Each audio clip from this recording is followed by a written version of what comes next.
So I'm going into this blind. I haven't even updated the description on YouTube. I haven't even taken down my stuff. I was just webcamming. I'm actually fully nude right now. Yeah. Ooh. Oh, YouTube's gonna ban me. Whatever. It's a female nipple. It's not that scary. Oh, you know what? Alright, let's talk about that. Let's talk about that. Why the fuck can you guys show your nipples and I can't? What? It's just a fucking nipple. And if anything, mine serves a purpose. My nipple's better than yours. And people are sexually attracted to my nipples. I don't know a single gay man that's all like, my favorite part is the nipple. Like, no. Male nipples are not that cool. I have had an entire bottle of peach wine. So, let's update this description. Here we go. Live, comma, drunk, comma. Let's chat about... What should we talk about? We'll talk about nipples. We did that. Nipples. Talk about butt stuff, too.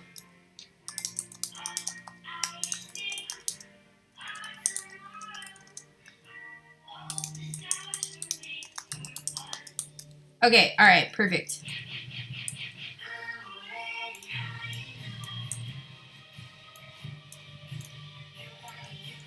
Alright, here we go. We'll call this one Nipples and Butt Stuff. Perfect. So here's what we're going to talk about. We're going to talk about nipples, and we're going to talk about fucking butt stuff. I'm going to get rid of this shit. You know what? I'm not. Follow me on cam. It's Boston Bell 95. I webcam on my free cams. I get fully naked. I'll put stuff in my butt. I don't care. What we're going to talk about is nipples and butt stuff and how it ties into Catholicism. Now, the biggest point that I'd like to make about butt stuff is that in Catholicism, they tell you that if you want something in your butt, that's bad. Well, I don't agree with that, because quite frankly, having stuff in your butt, I recommend you try it, and I recommend you be safe about it, and you start off small. Like here, what I have right here is a 3.5 millimeter stainless steel butt plug from the Spank Academy.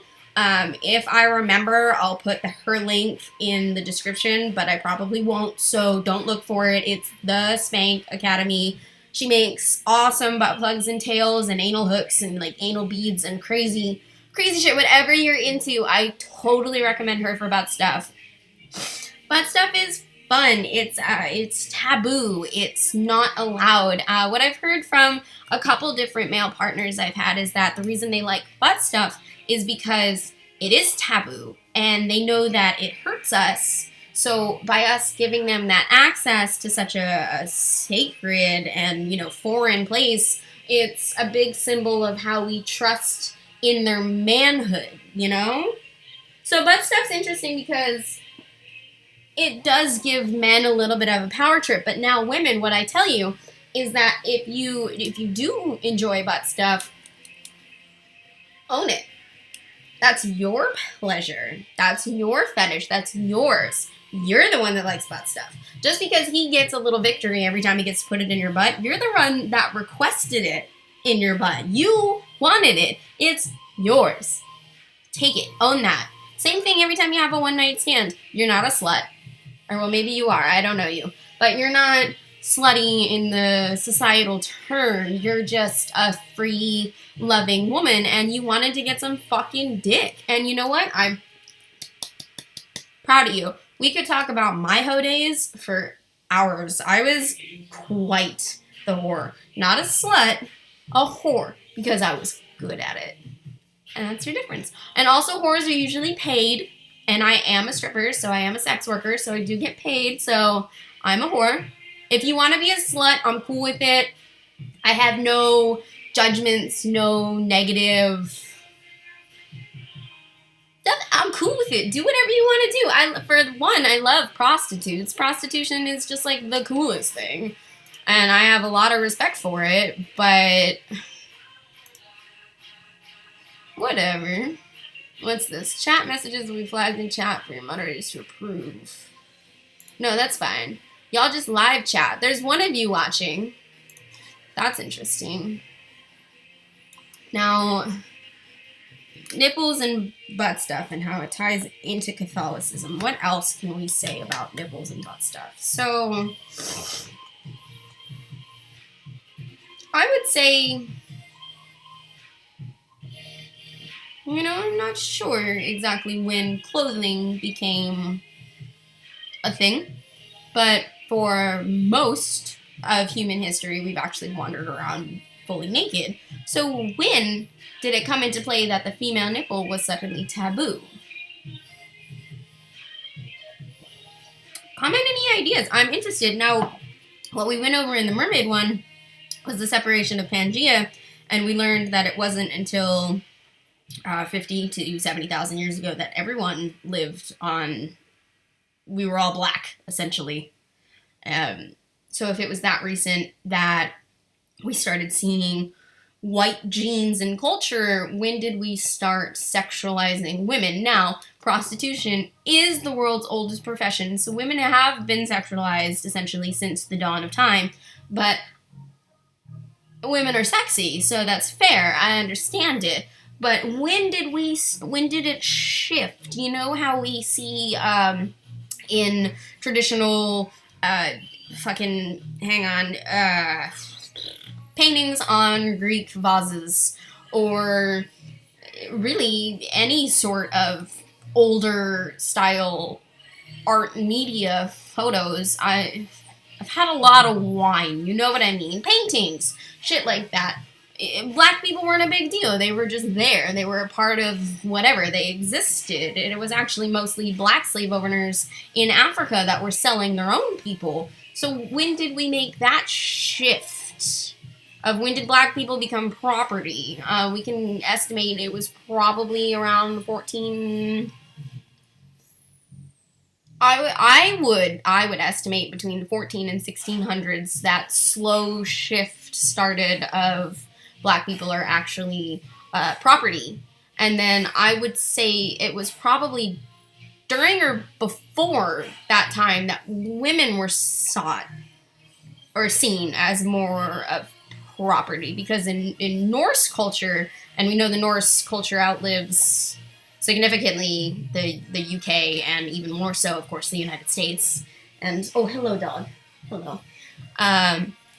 Norse culture really respected their women. Women were in battle. They were right next to their male partners. Women were seen as witches because they were better with math and reading. Women were respected, definitely. You had to earn that respect, of course, because all humans have to earn respect within their society, but they did. And each woman held to her own. Whether you wanted to stay home or you wanted to go into battle, that decision was respected. That's something we should probably totally bring back into today's culture, is whether you want to stay home or you want to work. If you want to have kids, if you don't want to have kids, whatever your decision may be, respect it. Same thing with abortion. If you want to have a baby or you accidentally got pregnant, you don't want to have that baby, respect the decision. We'll totally talk more about abortion in a different video, because this one's already going everywhere. What did we start with? Nipples and butt stuff, and we ended up with, what was I just talking about? Respect for women in the Norse culture. Right.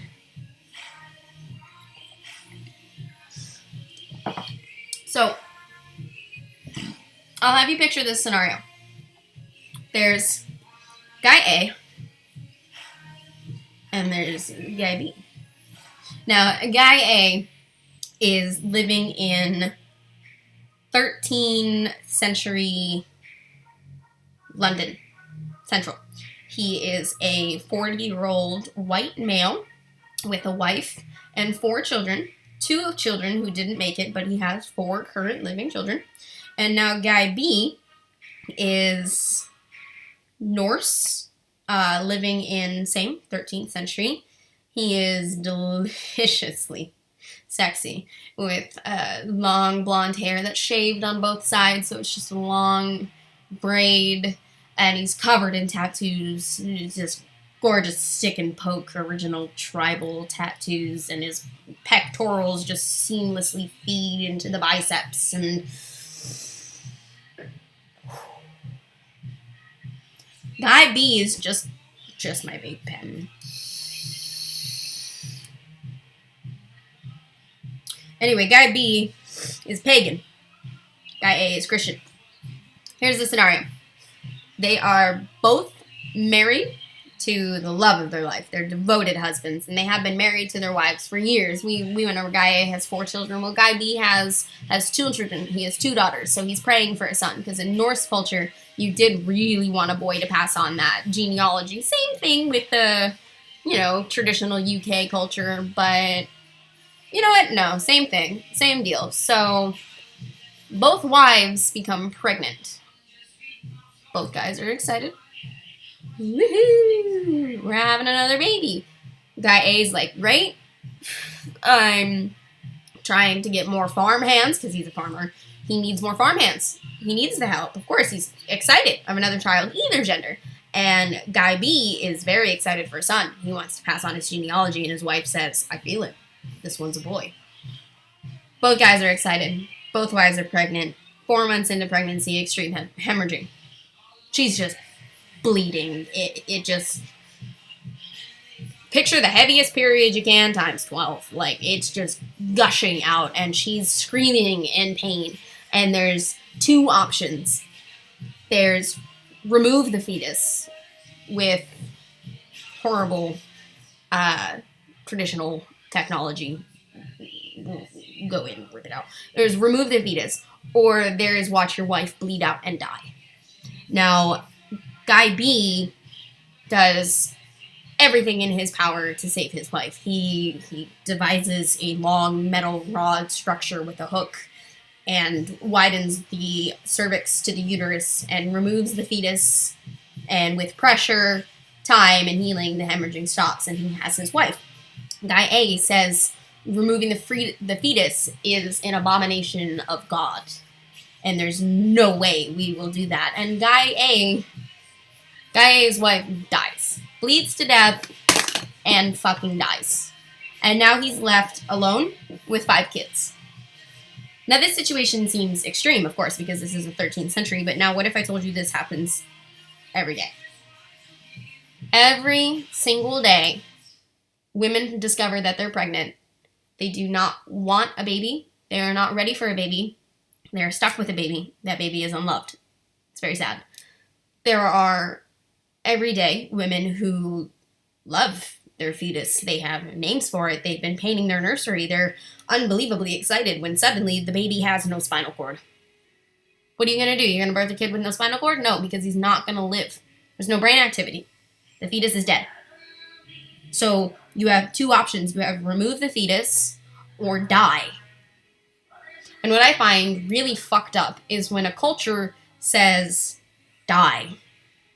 I don't care if you already have existing kids. What if you have a 2-year-old and a 6-year-old that need you at home and they love you and that's your mother, you know? You're gonna fucking die? That's all for now. My friends are here.